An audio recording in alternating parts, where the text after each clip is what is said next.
All right, it's getting closer. It's getting closer. Kickoff is September 2nd. The opening of UNLV football camp is just roughly 13, 14 days away from taping. That'll be on August 4th and August 5th. And the guys were around in July, obviously moved into their dorms and everything else, getting ready. A lot of summer work. Caleb Herring is here, the former quarterback of the Rebels. Caleb, big week this week as we were out at Media Days, 2 days for the Mountain West Conference over at Circa. That was cool.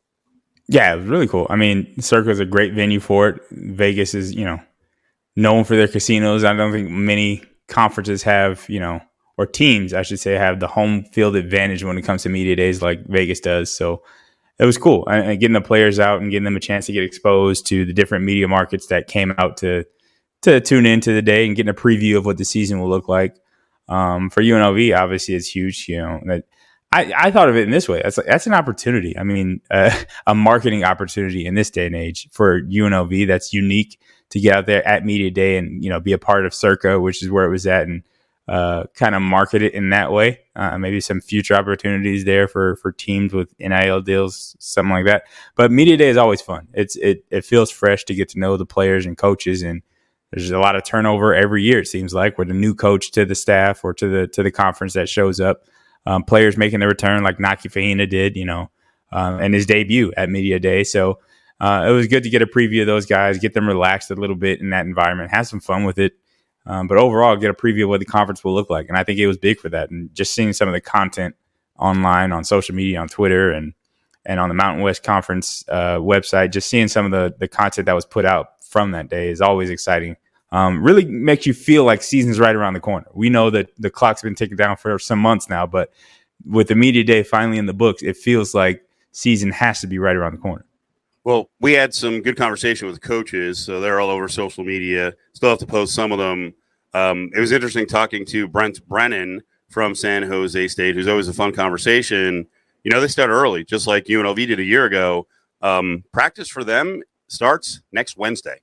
And on top of that, remember that giant facility they were building on the opposite sideline from the press box at the stadium there at San Jose State? While they're opening camp, they're going to be moving in there. I mean, they're opening that thing as always happens, right, with construction. They're opening that thing right up to the season. And then their opener, they'll be taking on USC on the road on August 26th. They come back the next week, hopefully in decent shape.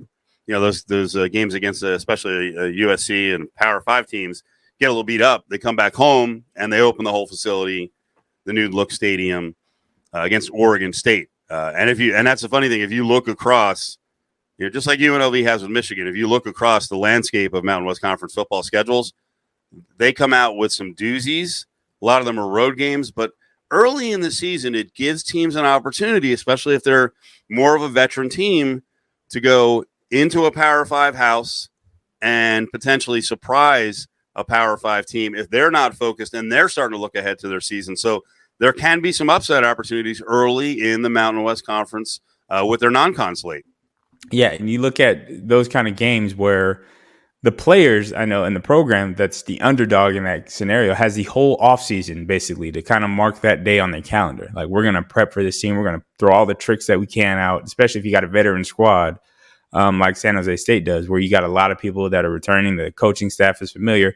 You're going to have maybe a lot more tricks, I guess, in game plan specific things to try to pull that upset off. Whereas a USC or in UNLV's case, a Michigan may be looking past with postseason aspirations, with college playoff aspirations. And that game isn't as significant all offseason. They're looking at UNLV or San Jose State and saying, that's just another one of our non-cons that we're going to pad our conference schedule with or pad our overall schedule with. And there's room for that. And we've seen it throughout college football, no matter how much we talk about the Cinderella or the upset alert for these big schools and not taking it lightly. They do. It's a mindset thing that it's hard to avoid. And early in the season, it's very easy, I think, to let your guard down if you're one of those favored schools early on. And UNLV and San Jose State have a chance to shock the world, especially in the case of UNLV. And I don't want to, sound like a homer here, but there's no film on this UNLV team. There's no last year's scheme. This is what they did. This is how you prepare for them. So coming into, the big house, Michigan doesn't really know what they're getting into. And they're obviously, even with that, there's a roster turnover that's happened under Coach Odom that's maybe even more exaggerated than a normal roster with a transfer portal as it is these days, with new coaching staff and a new system. Essentially, the go-go offense is new in and of itself, so there's not a lot of film nationally on that offense. So there's a lot of room to surprise teams early in the season, and to put those bigger schools on upset alert early on. And hopefully Mountain West takes advantage of some of those opportunities. We've seen them compete in those situations as a conference when they go against the big dog conferences, but hopefully the conference as a whole, whether it's San Jose State or UNLV, can represent well when they go on those big stages against big teams on the road. I know you got to listen to it. We did a long conversation with Barry Odom, the UNLV football coach. I wanted to start off with some audio. We'll lean on the audio from Barry Odom. Let's start talking about Doug Brumfield and how important this year is for the entire program that he stays on the field. If he gets hurt again, I'm not saying it's a disaster, but they've got young guys behind him. I think those young guys will be more prepared. But we don't know when they have to play. We don't know what Jaden Mayava will do. We don't know what guys beyond that will do. You know, Cam Friel, it would be wonderful. He had a big bounce back year and kind of got back on track. Listen to Odom here first talk about one of the big improvements that Doug Brumfield needs to make, and that is durability and strength and changing his frame. We talked about how to be durable and how to continue to play and improve your game. One of those things physically, I think, along with Jeff Fish, our director of strength and conditioning, we need to add some body weight. And I don't want to take away from your speed. You're going to be faster. You're going to be quicker. But you need to add some weight on your frame. He's done up 17 to 19 pounds, which is good, favorable. The ability for him to learn the offense and understand the reasons for the play calls, I think that has improved greatly from when we started. Obviously, over time, that's going to happen. Right now, for him, calories are key because he is working out at such a high level. I've tried to give him like 20 of my pounds, hasn't worked, but he's embraced the weight room. And I don't know if he did or did not before we got here, but he's done a great job making strides in that area. With all of our team physically, we look better than when we started in January. I think if you bench press 600 pounds and you can't play football, okay, what's that matter? So I'm trying to get efficient football players, functional movement and strength. And our guys have really made a lot of areas of gain in that way. And that's like a tale as old as time when you're talking about health and staying on the field. Adding body weight, adding body mass, adding size and strength is a priority for everybody coming in, right? And I mean, that includes guys that maybe thought they were big enough in high school. Doug obviously is a little bit more thin, and with that frame, you are a little bit more fragile, and that's just the way the human body is composed. Like that size, that the muscle mass, or even in some cases the fat that you have is just cushion for the bulls. You're going to have high impact things that happen all the time in football. It's just the nature of the beast. You're going to get hit. And so having some cushion around your bones is a way to avoid those kind of injuries, especially with the injury history that Doug has. And with that, some people don't understand, there's ways to do it the right way without losing speed. And I think that was the worry for myself, as well as a lot of guys who relied on their agility as an attribute in their game. You think that putting on weight automatically equals you're going to get slower. And that's not the case, especially in these days where the sports science and, the way that we approach our physical fitness is so much more advanced than it was back in the day. Putting on 20 pounds is not the same as it used to be. It's not like you're asking somebody just to be sluggish and slow down. Now, it takes time to put weight on the right way, and it takes effort and diligence and consistency and a workload. But if it's the focus, and with the strength and conditioning that UNLV has, with the facilities they have at their disposal now, with the nutrition program that they're able to bolster, it makes it a lot easier for Doug and other guys who need to focus on the weight gain to achieve that goal. And we can go back 3-4 years, or ever since I would say the Fertitta complex was completed, and the programs that came with it, not just the physical structure, but the programs that came with it, the nutrition program, things like that, where they have a dietitian and nutrition specialist that are on facility, on staff for the program. We've marked the progress, and we've said this almost every year since the Fertitta complex got finished, that the team looks bigger after every offseason. The team looks more physically fit after just about every off, and that's across the board. So just imagine Doug as healthy. This is a healthy offseason for him. He hasn't been dealing with nagging injuries. He hasn't been in the heat of a competition, which mentally takes a load off of him, where he's able to focus on things like improving his body physically and doing the right thing. Also, another hidden thing that's happened this year that's different, the coaches being available during the summer. For COVID and 2020, that was a lot different, obviously. And 2021 still had some ramifications from that.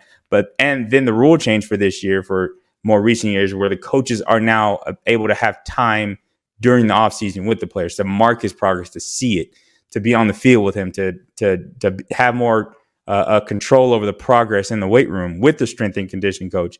I think it's gone a long way towards Doug adding that 17 to 19 pounds. And we've seen it with his frame. We'll see how much he's put on over the summer when we get to look at him during the fall in his pads. But at media day, you saw a little bit of that muscle definition starting to pop up. He's not the same guy that he was 2 years ago when he first stepped onto campus. Brumfield has gotten more vocal. He's got more of a presence over the years. Is it where it needs to be yet? Maybe not.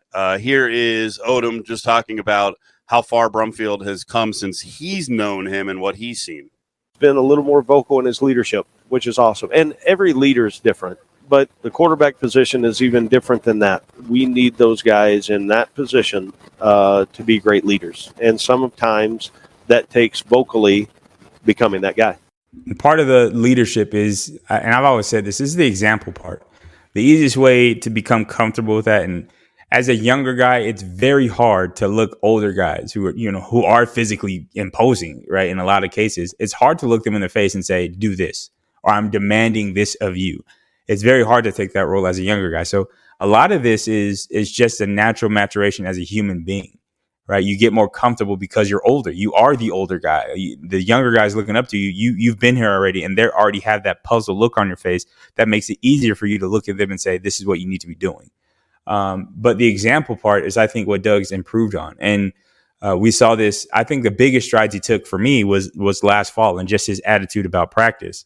And we watched, I remember we talked about it, and, there was speculation. Obviously, there was a quarterback competition on who would be the starter, with Harrison Bailey coming in and Cam Friel having a pretty good end to the season the year before, where he was a starter.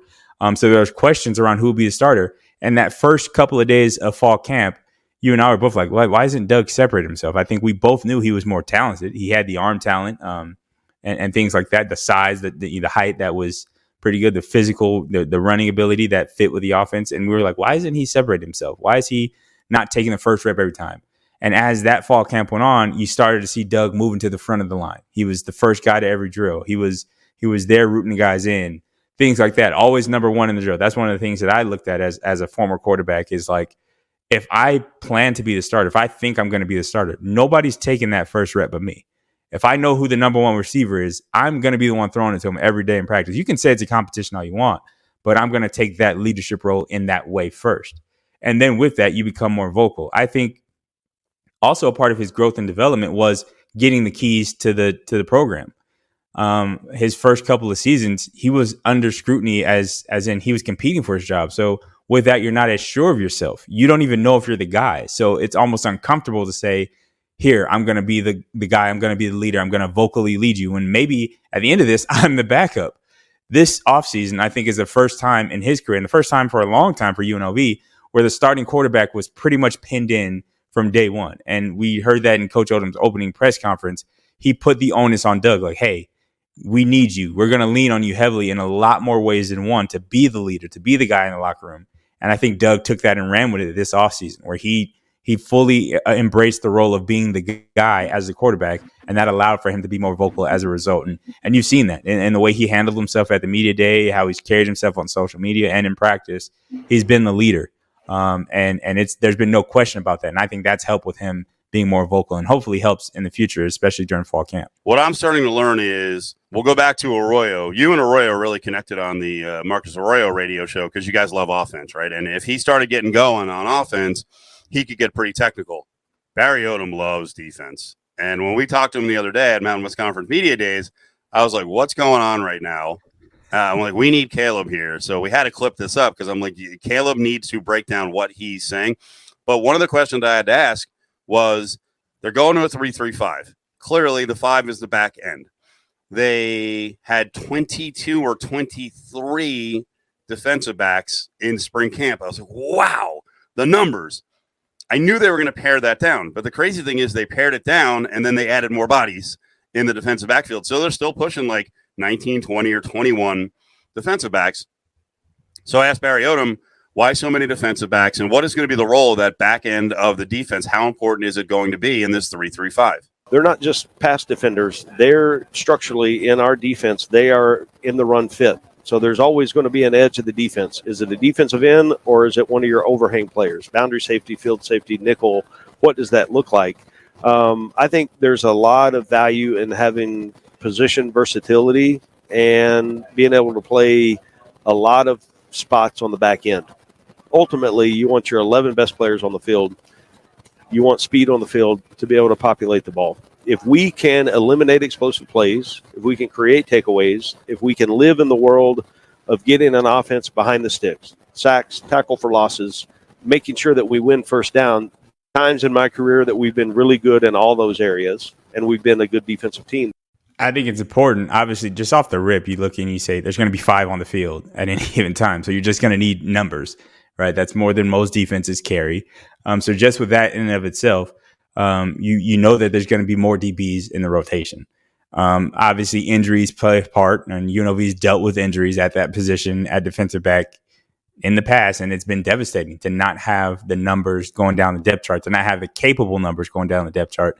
So with more numbers, obviously, you're going to find more guys to solidify the rotation should injuries become a factor. But 3-3-5 is, and I've said this numerous times, it is a pain in my ass as a quarterback. I hate it because of the variance that you get. And Coach alluded to it a little bit there in the statement. There's always going to be an edge player. Well, in a traditional 4-3 defense, you know who the edge player is.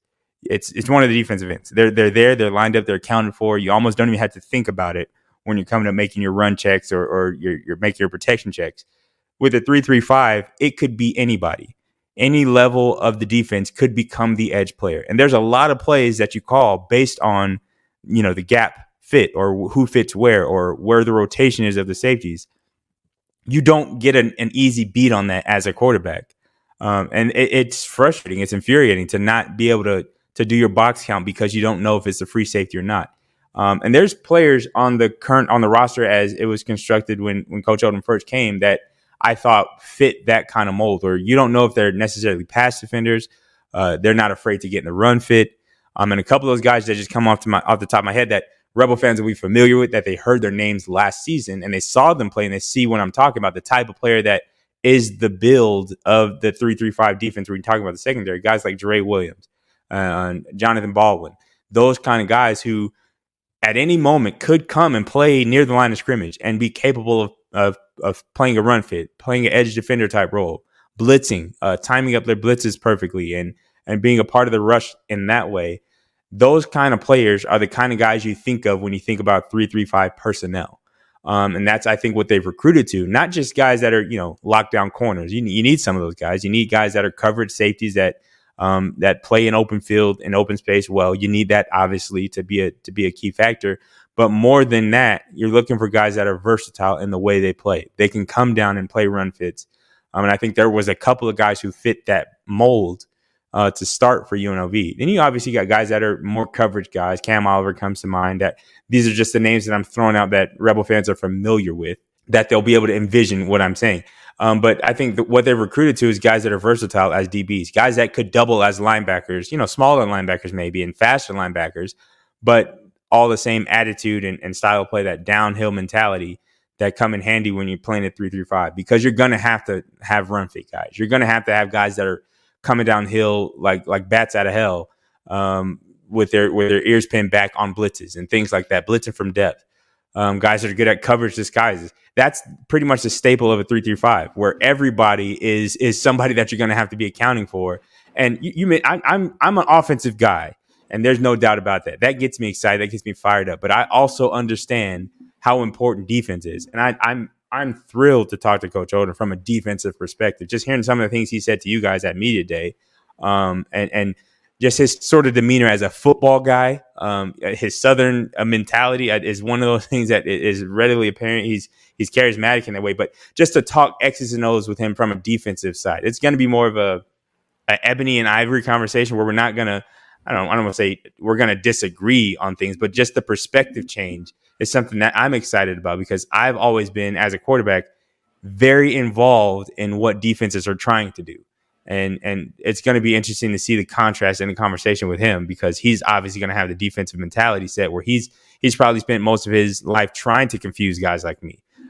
So it's going to be a little bit of a chess match, but I'm excited about that conversation and where it goes. I want to know what the number is for the defensive backs. It is back at 23. And then the crazy thing is, so you've got a lot of holdovers. Like Jonathan Baldwin is probably the most reliable defender that UNLV has, and is the most likely guy that I would vote for an all-conference team. I think Jalen Dixon's tremendous. We're going to talk about Jalen Dixon in just a little bit. But if you look at the defensive back core now, there's the numbers back up to 23. So they've added safety Jackson Turner. He was in the spring. Jet Elad is in. He's played some pretty high-level football. Cam Jenkins, we pointed out, as a freshman, was out there on the field during the spring game. He is going to play. There's a bunch of the holdovers are back, guys like Chris Williams and Trenton Holloway. I was told when Quentin Moten, a JUCO, committed, and this was back in the spring, he wasn't in for the spring, that he had a chance to be one of the starting cornerbacks. So that's some added talent there. Jordan Morgan has emerged as a leader. He's a safety. Juwan Claiborne is in, a Gorman guy, went to Reno, had some injuries. He's got a ton of experience. He's a good, experienced player. If he can play, he's going to be in the rotation. Thomas Anderson is a guy who was added from JUCO. He's a big dude at 6'1", 185. Jalen Frazier is in from NC State. He was in the spring. And Caleb, as I'm looking at the list on the roster, then I see a name, Javon Grigsby. Who? So he's going to be number 14. And then you see, transfer from Purdue. So this kid was at Purdue for 2 years. He was quietly added to the roster. I'm looking on Twitter. There is no announcement of a commit. The last time Javon Grigsby is mentioned on Twitter is April 25th. So this is an addition. I wish I had known about him, and I'm pleading ignorance here, and I guess I should know a lot more about the team. But, yeah, he was a kid coming out of high school that got offered. Obviously, he landed at Purdue. Got offered by Vandy, Michigan State, Indiana, Louisville, Auburn, Kansas, Houston. He unofficially visited LSU. So I don't know. This is another face. And so give me the philosophy. You just, from a communication standpoint, how do you pull together this many defensive backs and literally going, hey, here's the ones, here's the twos, hey, threes, you're going to be in there at times. I think one of the ways that you combat that and try to limit communication mistakes when you're trying to go so deep is to teach the defense as a system, not necessarily as a position. And I think that's what you get caught up with a lot with defensive structures. Like, you learn the defense from the strong safety position, right? Like, you learn your job, let's say whatever the coverage call is, and I'll just, stack 3-4 swap or something like that. You're running cover 4 swap. And that's a coverage on the back, and that's just some terminology that I'm throwing out there. It doesn't mean much. I'm just saying that's a call that will be on the back end of coverage, like 4 swap. And that's basically saying that you're playing cover 4 to the boundary, and you're swapping the routes as they come. So 2 vertical routes pushing towards you. If one breaks in, one breaks out, it's like an in and out coverage. The safety's taking the guy who breaks in, the corner's taking the guy who breaks out. And that's how you get the top end of cover. Like, that's communication. You may learn that from the safety position, like how to defend that or what that means communication wise to you as a strong safety. But I think with a 3-3-5, the way that I understand it is it has to be more of a system, right? Like, you have to understand the call from what everybody else's job is within that system, so that maybe you don't even have to hear. If you're in, like, at this point as a strong safety, and the language and the terminology, what they may call it may be different, because I know San Diego State, what they call themselves in a 3-3-5 scheme that they run, the safeties, instead of free safety, strong safety, is Aztec, Warrior, Aztec, because there's basically 3 safeties on the field at any given time. But you learn the defense as in terms of how those 3 work together, like the Aztec, Warrior, and the Aztec, how they work together in concert with each other. So you may call a field smash as a blitz. The field warrior is the one blitzing, But the safety, the Aztec, and then the boundary warrior have to understand what their role is, respectively to the fact that the field safety is the one that's blitzing. So there's a rotation back, a rotation up, kind of moving like clockwork in unison with one another. You just have to understand the defense as a system in order to be able to move as fluidly through the positions or as fluidly down the depth chart, because you can't just rely on one person to be the communicator. I think maybe you could get to a point where the middle linebacker in that situation is the one that communicates everything and gets everybody on the same page. But with the pace of play these days, with how fast things happen snap to snap, I think everybody just has to have an understanding of the totality of the defense. In order to play, you're going to have to know what you're doing. You're going to have to be able to go out there and execute the blitz as called from the sideline without Jonathan Baldwin pointing you in the right direction, right? Or whoever it may be as the leader on the defense vocally pointing you in the right direction. I think everybody has to understand the defense as a system, not just from their position. So when I mentioned earlier, the highest rated guys who I would think would have a chance to start, I mentioned Baldwin. I mentioned Jackson Turner. I should throw in Jere Williams, but I think he's going to get intense competition. So, man, the competition in the defensive backfield is going to be crazy. So let's continue on the 3 through 5. Caleb Herring, Steve Cofield, UNLV All Access podcast. And we always try to cap these things at around 45 minutes total, but I can tell football's here and the hardcore stuff is coming out. And there's so much to talk about with camp opening up here 13, 14 days away. Listen to Odom talk about recruiting for the defense in terms of what he wants on the back end. And then we'll get into a deeper conversation about that 3 up front, because I think that's really interesting. It's one thing to kind of shuffle all the defensive backs, but exactly what kind of players do you need in that 3? But here's Odom talking about just recruiting in general for the defense. Traditionally, if I'm putting together a recruiting class of 25, we're going to oversign on the O-line and D-line. Defensively, that's the question. I'm going to sign guys that can play the 3 technique, the shade, and the 1. Those are a little bit interchangeable. The guys on the outside, I would like to have 2 to 3. They can play a 4-eye or a 5, and then I want some guys athletically enough to stand up and play at an outside linebacker or jack buck position, typically into the boundary in our defensive system. Okay, that's where I was like, Caleb, we're live on air. 3 technique, shade, 1. And then he talked about something eye. So can you kind of break those down? Yeah. So, I mean, the 3 technique and the 1 technique, you're thinking about the more interior. Like from an offensive line perspective, you're talking about playing off of the guard or the center. So the guys that are on the interior of the defensive line is what he's meaning there. There's a different build that maybe you're looking for those type of guys. And traditionally, you're thinking heavier guys that are harder to move, guys that are going to be facing a lot of double teams, obviously in the interior.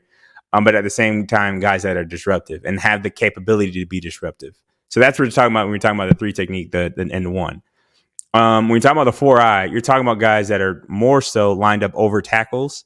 And essentially, and this is, the way I learned it from an offensive perspective, but the 4-eye is you're talking about literally like lining up on the eye of the guy. So you're not lining up head to head, like nose to nose with the guy, but you're lining up shading either side of the offensive player. And with that comes the ability, if you're playing head up, you're basically 2-gapping where you got the inside gap and the outside gap of that guy.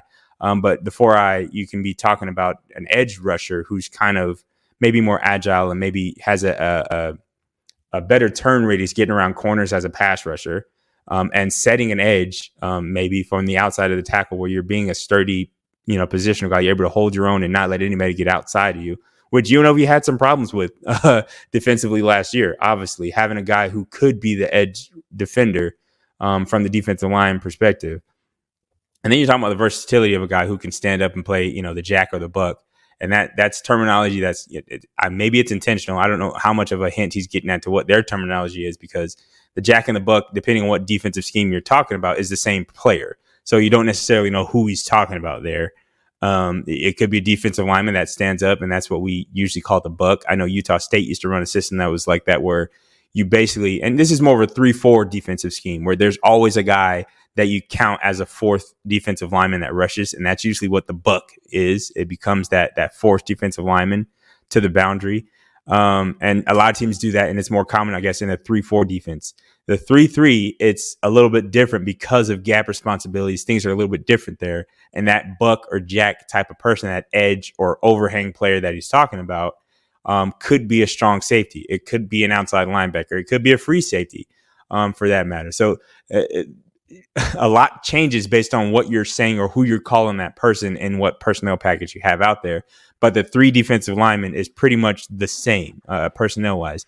The interior of that, which is what the 3 defensive linemen end up being, is pretty much the same regardless of what the back end you're going to call it, the jack, the buck, the overhang, however you're defining that in that defensive scheme. The defensive line becomes the nucleus. That is the consistent thing.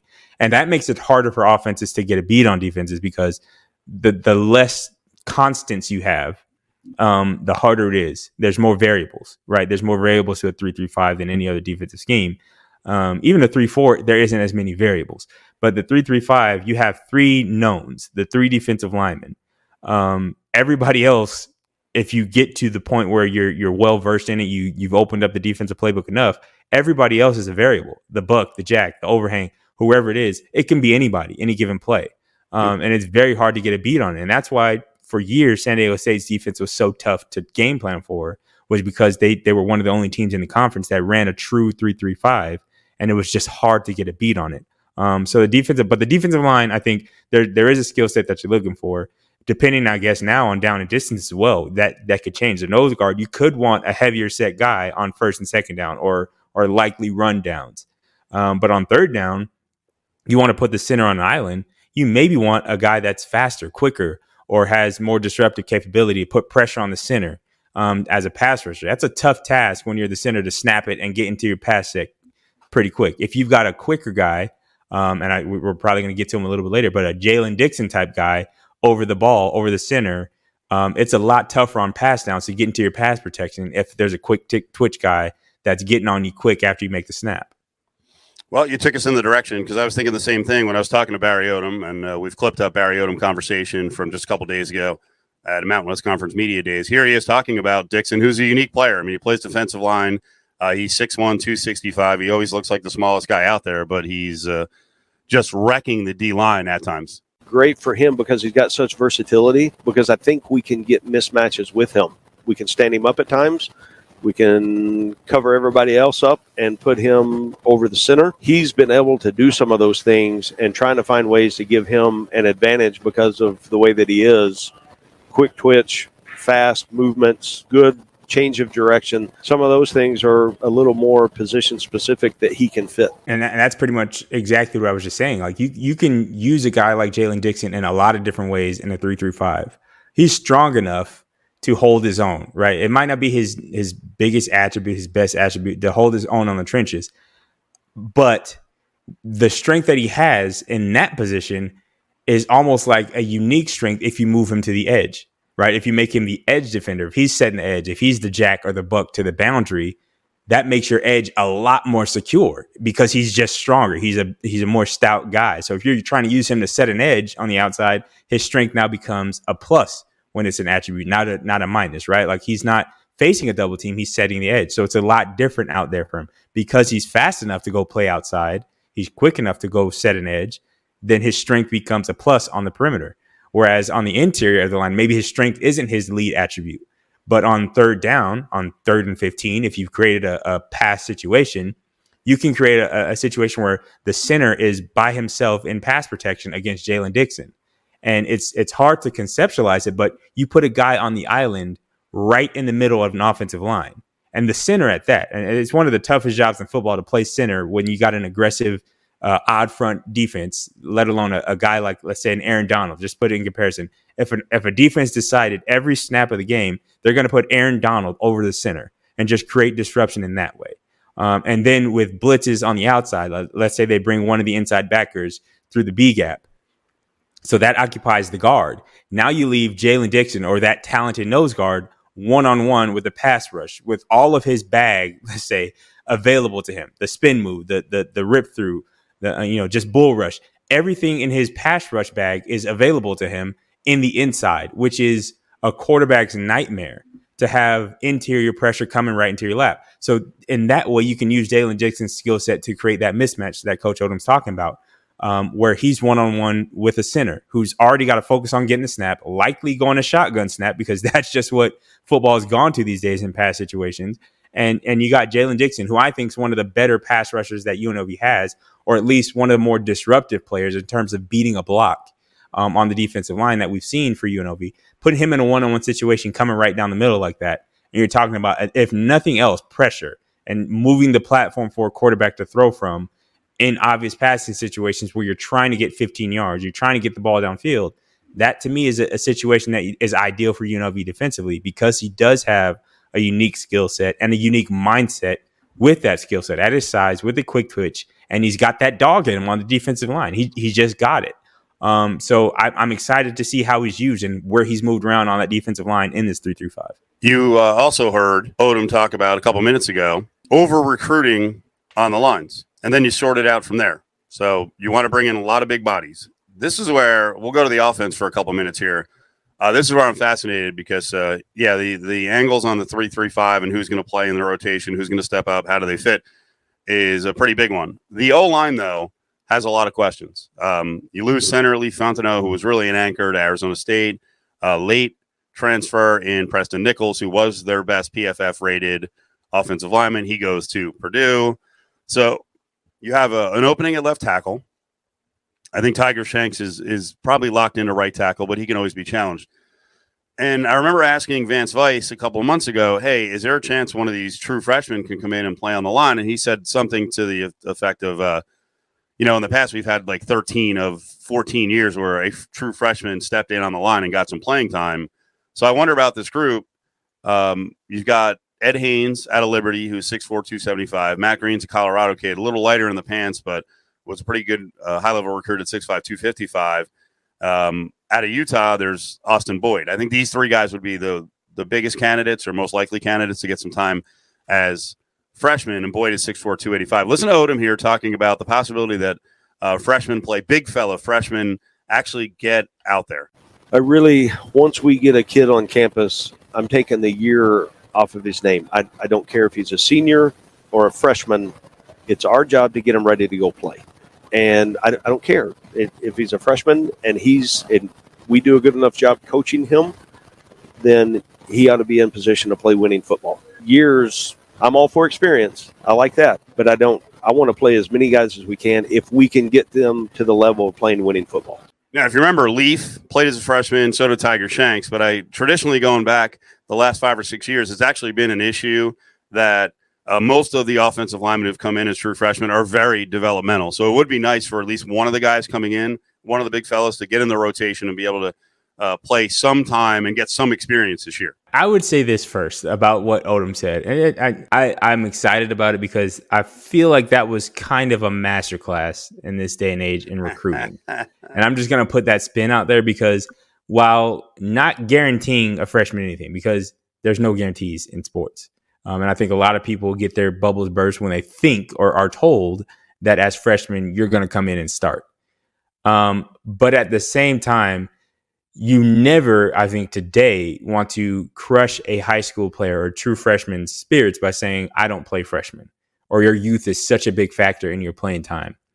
I think what he just did in that statement, in that response, was basically say, take the onus and saying these guys are going to be good enough to play if we coach them up to play. That's, in a way, putting the onus and responsibility on you to make players, but at the same time, patting your own back, that it doesn't matter what class you are. We're, as a staff, going to get you ready to play. You could be a freshman and come in and we're going to make you ready to play. We're going to get you game ready. So, I mean, just maybe I'm looking into the words just a little bit too much, but carefully chosen words, I think, to speak to that, where guys want to play as freshmen. These days, you got guys that are the best or were the best in their high school teams. They don't want to hear or they don't want to think coming into a program that they're developmental guys. And it's a mindset that is maybe a little bit delusional from these guys. I think there's freshmen at Alabama who think they should be playing and are upset that they're not starting at Alabama, right? So there's a mindset that maybe is, the player may be a little bit delusional there, but at the same time, as a coach, as a recruiter, you need to play to that a little bit. Like, it needs to be known that at UNLV, it don't matter if you're a freshman. You can come in and play. And we're going to get you ready to play regardless. You're not going to get treated differently because you're a freshman. You come to fall camp or you come in the summer, you're going to get your chance. You're going to be able to show us and prove to us that you can play. and we're not going to hold it against you because you're a freshman. So it may be necessary here to have a freshman, like you said, of the freshmen coming in the fall to prove themselves quicker and to be a project that's not, down the road, but right now type of guy. And I think especially when you're talking about D-line, O-line, that comes down more to a mentality. And we've talked about this before, the defensive line mentality specifically. You have to be a little bit nasty at this level. Whereas in high school, you could just be the biggest guy, and because of that, you dominated. Now you're not the biggest guy. Everybody's pretty much the same size, give or take a few pounds, maybe 10 to 12 pounds. You're talking about undersized or oversized, but everybody's pretty much the same. Everybody's big. So you're not just going to be able to win the job based on your size. You're going to have a nasty attitude. And Tiger Shanks is one of the guys that came to mind. His size as a true freshman said he could play. Like as a true freshman, he walked in, I think, with the physically imposing size that you would want from an offensive lineman, especially in the Mountain West Conference. But the mentality and maybe even the strength with that size wasn't there. And I think you want to develop some dog in Tiger Shanks. He had the beard, the full beard last year. He's almost unrecognizable with it. But that's a part of that mentality where it's like, I got to be a tough guy in the trenches. I can't just be big for no reason. You got to develop that tough mentality along with it. And we think about guys like Jalen Dixon, who also, maybe don't have the size, but there's no question have the mentality. You see, in a way, the mentality and that dog mentality is more important than just the physical size. And a freshman could very much walk in without the size yet and say, I've got that dog in me. I'm ready to go. I'm ready to battle out in the trenches. And because of that, get playing time under Barry Odom. Yeah, the other positions, there's no doubt in my mind, a running back will get time as a true freshman. A wide receiver will get a look, at least one, as a true freshman. We already mentioned Blessing and Jenkins. Blessing, a linebacker, Jenkins, a defensive back. They're going to get time. One more Odom bite in a couple of minutes. And I want to remind people, the Barry Odom radio show is going to start off August 30th. You can see in the background, if we're watching on video right now, Parkway Tavern behind me, Parkway Tavern on Flamingo and 215. That's going to be the home every Wednesday, 6 o'clock start. August 30th is the first Barry Odom radio show, and a good update for Kalo coming up here in about 5 minutes. So one of the other things that came out during Mountain West Conference Media Day was the media poll and the all-conference teams. And in the media poll, Boise State got the lion's share of the first place picks. UNLV was picked 9th. They got a first place vote. How outrageous is that prediction? Because there were a lot of media people who were like, which Las Vegas media member voted UNLV to finish in first? It wasn't me. I think JVT made a joke about that on air on Cofield Company. But no, I don't. Here's the thing. I don't think the conference is any more locked up this year than it has been in the past. I think over the past maybe 2 to 3 years, I think this year more than any, with the turnover at coaching, with the turnover with personnel, with the way teams, including UNLV, have been able to turn over their rosters. I don't think the conference is as locked into place as it was in years past. And that's not to say that Boise shouldn't have received a lion's share and that UNLV should automatically be 8 or 9 on everybody's list. That you can make that prediction. That's fine.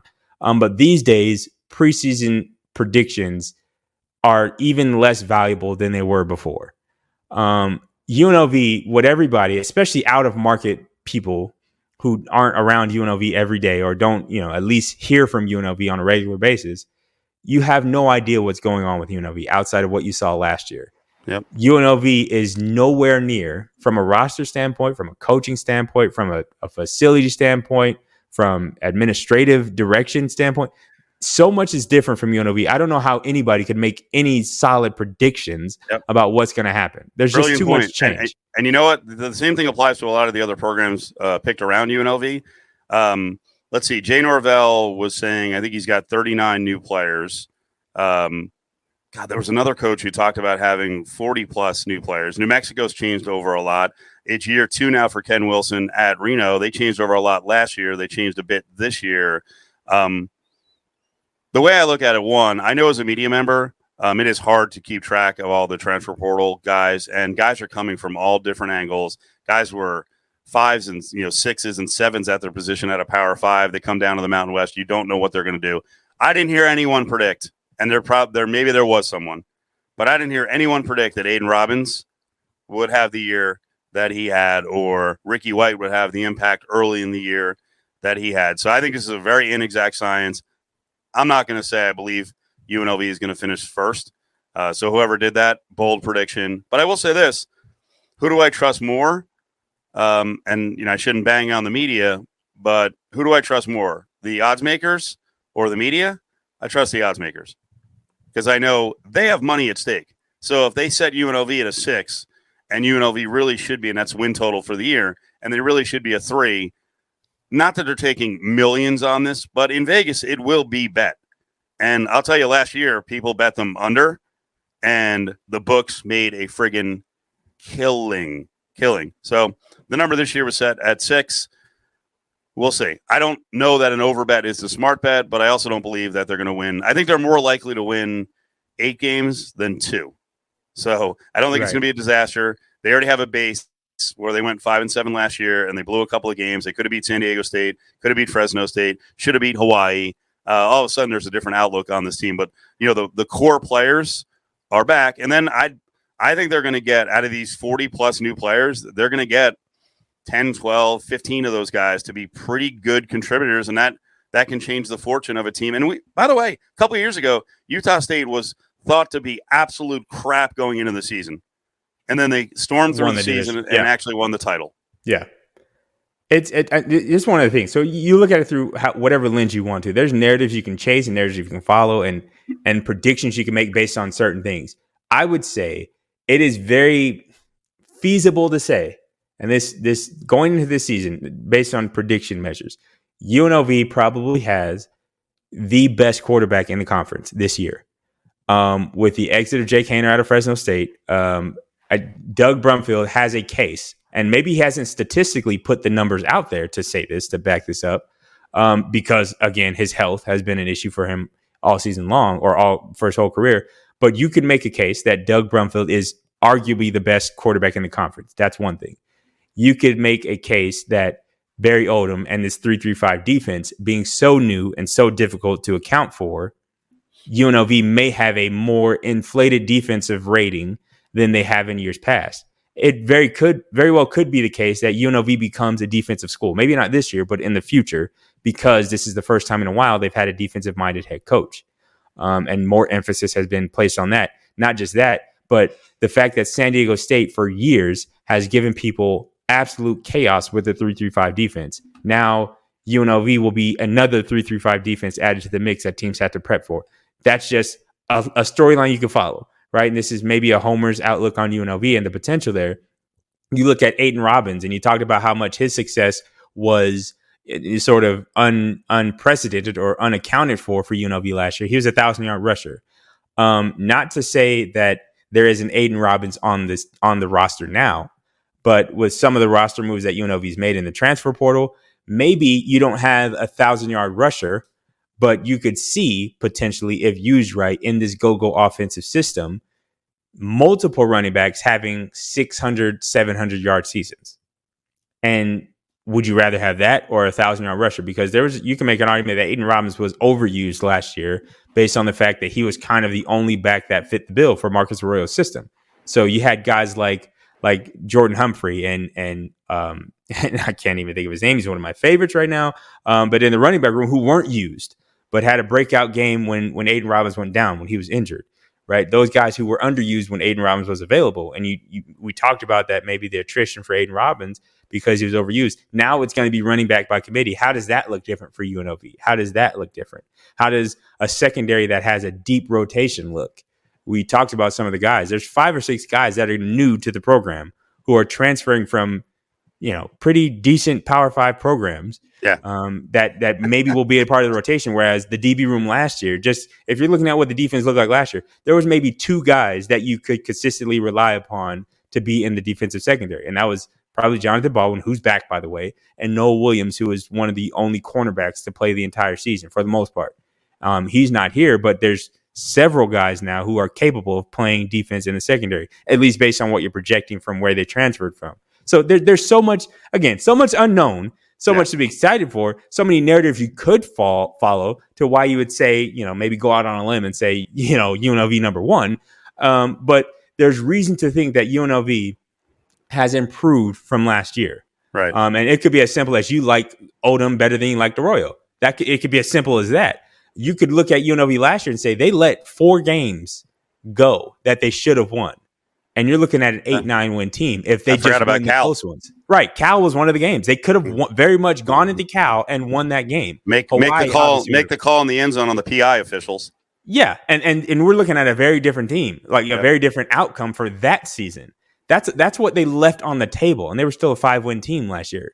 So they left, I would say, you could say 3 games on the table. For sure, Hawaii, Cal, one of them. You don't want to ever rely on the officials, but that was another one of them. And then I would go and say San Jose State was a mulligan of a game. So I don't even know what the outcome should have been with that game. But when Doug went down, the team went into the tank, and San Jose State ran away with the game. So that wasn't a performance for UNLV to remember. They didn't perform to their potential. So those are 3 games that I think changed the outcome of the season. But talent-wise, by the way, Fresno too. They missed a couple of tackles, and that made the difference in the game. But they played heads up with Fresno, and I think they outplayed San Diego State. They just could not finish when it counted most, and then they couldn't stop Jalen Armstead and the power run game down the stretch. I'm just gonna. I'll say again. I don't like to sit here and bang on the media, but I see the people around who were there.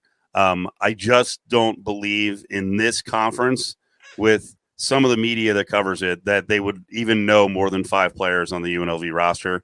So the book said they're going to be a 500 team. I would still lean towards the under because I got to see a lot of things, but I do think there is upside to win more games. And I'll give you one more thing in terms of the roster and not knowing the roster. I just mentioned in the middle of the show, I'm looking at the roster and it keeps changing all the time. So we're 13 days away from report day. And I mentioned a kid, Grigsby, who's coming over from Purdue to add to the defensive backs. I had texted some people and I'm like, when the hell did this happen as we're taping? And the person sending back to me is like, oh yeah, they also added in a linebacker from Arkansas, not Jackson Woodard. Right. Now they have another a kid named Jordan Hanna, who is in the mix. He's in the linebacking core. I have no idea if he's going to play anytime soon, but they've been adding left and right. So, like, if we don't see this stuff, and believe me, I follow it. Like, I'm looking at this roster all the time. I've got charts. If we don't see the addition of bodies and talent, a lot of folks around conference aren't going to see it. Last, let's hold this to 3 minutes. Again, we're fired up. The season's around the corner. There's a lot to talk about. We usually try to go 45 minutes. I want to remind you, season tickets are available. Ticket packages start as low as $150 for the season. I think it's upwards of $500 at the top end for the best seats.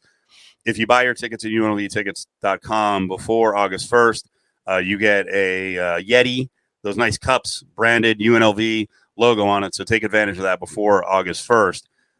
Barry Odom actually got a chance to take a little bit of time off. This is, I don't know, basically a 10.5-month college football season now. It just goes on and on and on. There's really no time for a break.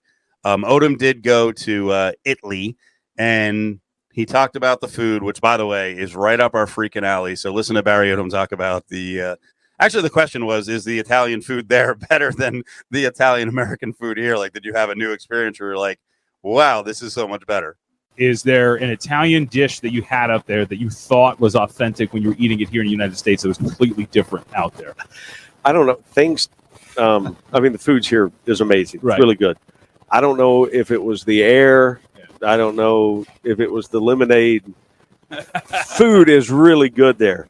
I mean, like everything's homemade, yes, right? Or made there right in front of the pizza. Let me tell off the chart. I've got a list I'm going to send to you guys. Okay, good. It just like I would eat it and I'd be like, man, that's the best ever. And then they go the next day to a different spot and I'm like, no, wait, that's better than yesterday was.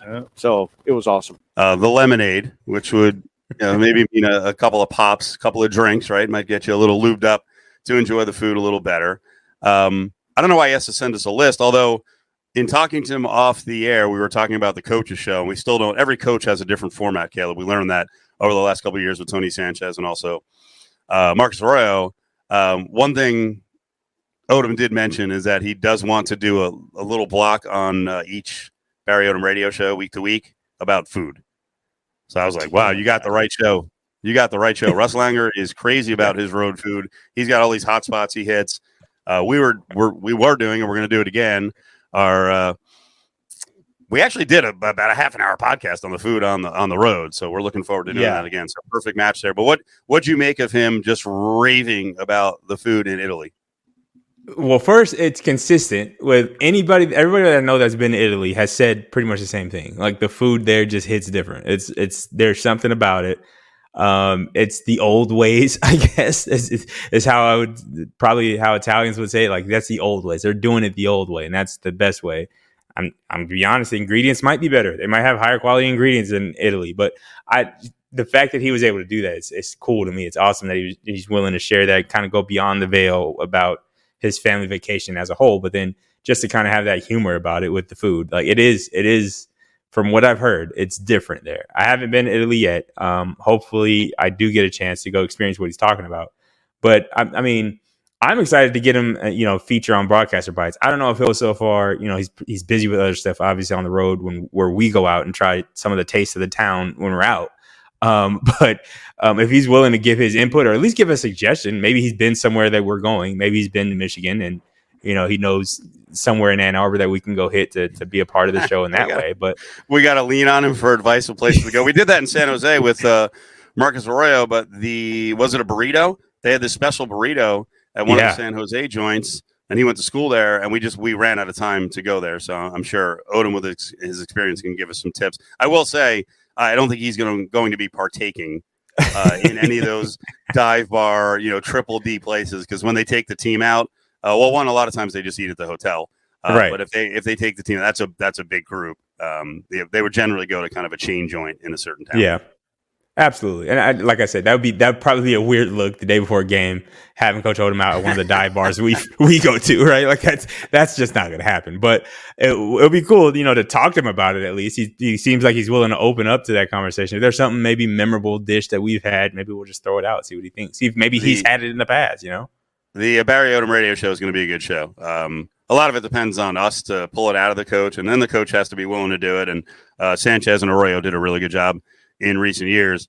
I think Odom is, first of all, he's got a really dry sense of humor, heavy on sarcasm, but you can get him to talk about some stuff that is kind of goofy. I don't know how many people were listening live, but the beginning of the spot on Thursday we did at Mountain West Conference Media Days, we had been talking about a Marvin Menzies mixer that he did with the media, whatever it was now, 6 or 7 years ago, where Marvin, the former basketball coach at UNLV, everyone listening, I'm sure knows that, invited people over for a barbecue. And I didn't make the barbecue. I also felt a little bit weird. I'm like, I don't know if I want to cross that line, kind of invade his space, his family space. But he had a barbecue for media people to kind of, develop a little more of a relationship with us in the market. And one of the guys at the radio station, Chris Chapman, who has no shame, he will take any freebie. He will go to any media mixer. And it just incensed JVT because Chapman tweeted at us. He's like, oh, the Acapulco was awesome. And they had these gator bites. And we're like, why were you even there? I don't remember you really ever covering UNLV basketball. He didn't answer, but it's just, hey, man, free food. I'm going to go. But we parlayed that into what kind of barbecue, what kind of cookout would Barry Odom hold, and then also flipped it off to what if someone came over and damaged something in your house? Like, what would you do? So he was pretty good on that. He's a pretty funny guy. I threw out the idea, what if someone came over and broke your toilet? And he just kind of rolled with it. He's like, well, we've had some recruits' parents over before where you got to do what you got to do. You can't flip out. I was like, okay, there's some stories there. So we might be able to pull a horrendous parent story out of Barry Odom sometime during the season. But he's one. My impression so far is he plays the game really well, and he's going to give some kind of standard canned quotes at times. But I think he has a lot to say, and he's a really smart guy. And man, the defensive stuff, when he starts talking defense, and we'll get Michael Scherer on, I'm hoping this week or next, we'll have that interview and clip it up. These guys love freaking defense. I'm excited for you to hear. I want to hear you break down because we've been doing this show, the coaches show, with offensive guys, and you connected with them because of the position you play and your love of offense. But I can't wait to hear you and Odom and others on the defensive side of the ball go back and forth about the quarterback perspective on their defense. Yeah, and I think that's, again, what I'm excited about. Like, I really want to have that conversation, too, because as I grew in the game, I realized I can't just be an offensive minded guy as a quarterback. I have to understand defenses inside and out too. And to me, I still don't. And this is just, I understand how we game planned against San Diego State. Obviously, I had success against the 3-3-5 my last year because we game planned for it specifically.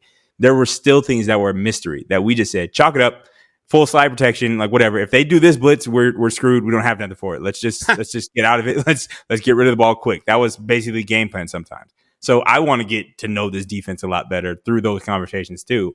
I'll echo your sentiment. I think Coach Odom understands the game. If nothing else, we're not going to be able to right now tell. We will probably at the end of the season how genuine he is. How we'll get to some of those stories eventually. I assume, but he knows how to play the game, and he's willing to laugh at himself. That's something that I noticed in his first press conference, in our first conversation with him. When I don't know if people remember, he told the story about how he first was introduced to Fertitta Complex. And how he just kind of wandered in and kind of just walked around until somebody told him he had to leave. And that was like a very, it's a humbling experience, I guess. But to say that as a head coach, that you be honest in that moment and give people that sort of, I guess, levity to the conversation, open up your first press conference with something like that. That along with his Southern hospitality, that, it's very apparent in the way he speaks. And people may not know this about me. I'm low-key a country boy. Like, my parents are from the South, so when I'm around my family from the South, it comes out of me the longer I'm around them. But it's a very familiar thing like that, and it's inviting to talk to him, to have conversations with him. It's almost like talking to your uncle, and he's telling you stories about that when he does go on that road, when he's not talking football X's and O's, when he's talking about his family and his experience and stuff like that. He's not afraid to tell a joke, to maybe slip one in that goes over the heads of some people, but we catch it. We understand it. We get the sarcasm. So over the course of the Barry Odom Show, every week, I think getting back to doing it live this year, that the Coaches Show live this year will be awesome, because I think he's definitely got the tools to be able to handle that, the charisma to be able to kind of spit off the cuff, if you will.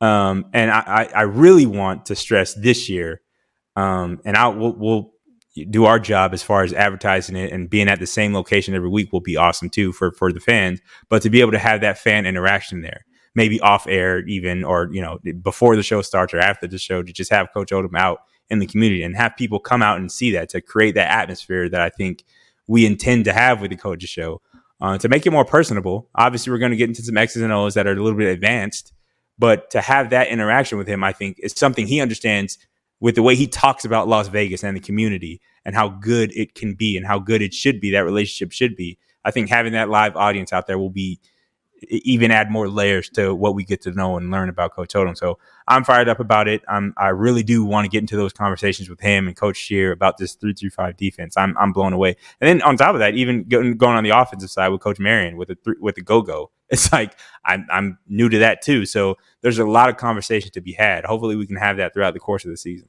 Good stuff. Camp opens up 13, 14 days, and then the opener is on September 2nd. Caleb, we'll talk to you next week.